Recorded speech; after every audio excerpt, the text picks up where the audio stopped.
Well, they say you never get a second chance to make a first impression. And based on what I'm hearing from Iowans, Tim Pawlenty, the former Minnesota governor who came to our state on Monday to make his long-anticipated announcement, he's going to join the 2012 presidential fray, he made a pretty good first impression.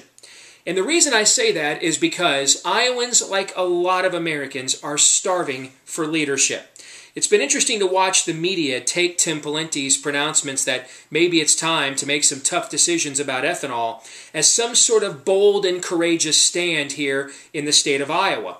The reality is that's not necessarily the case. The ethanol industry in Iowa was unable to get their own state legislature to pass an ethanol mandate over the last couple of legislative sessions. It is waning in its political influence. The former baron of ethanol political influence, Bruce Rastetter, left that business behind, and now he's on the Board of Regents, courtesy of his buddy Terry Branstad. So it is an industry that's already been losing a little bit of its political clout. And the reason why is not because it's not a good product, not because Iowans don't need the business, it's because Iowans, like a lot of Americans, are worried about what's happening to their government and their economy. And they want their country back. And they want to secure their prosperity for future generations. So contrary to the idea that saying things like ethanol in Iowa might be an endangered species in order to get the government back to a manageable size is some sort of gutsy call, not at all. Actually, it's music to a lot of Iowans' ears, provided, of course, that ethanol is not held to a standard different than the oil companies' subsidies and what we give to retirees in Florida and other states. Because everybody's beginning to recognize, or at least everybody that doesn't have their own suckling spot on the government teat is beginning to recognize, that we can no longer sustain what we are doing here as a country. We are broke as a nation.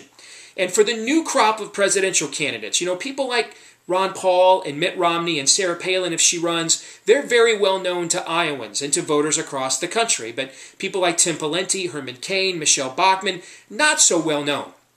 So the best way for them to differentiate themselves from one another is to show some bold leadership.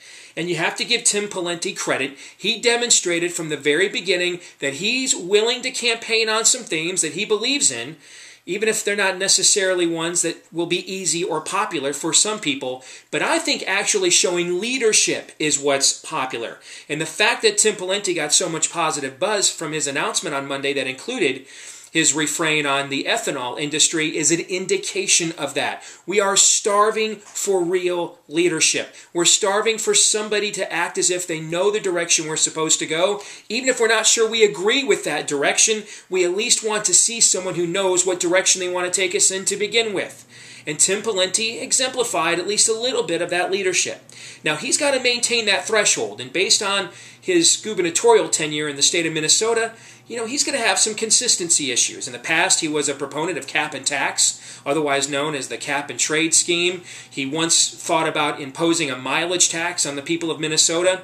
The state of Minnesota was left with $6 billion in debt after he left the governor's mansion in January. So he has some obstacles and some issues that I'm sure those other candidates are going to exploit.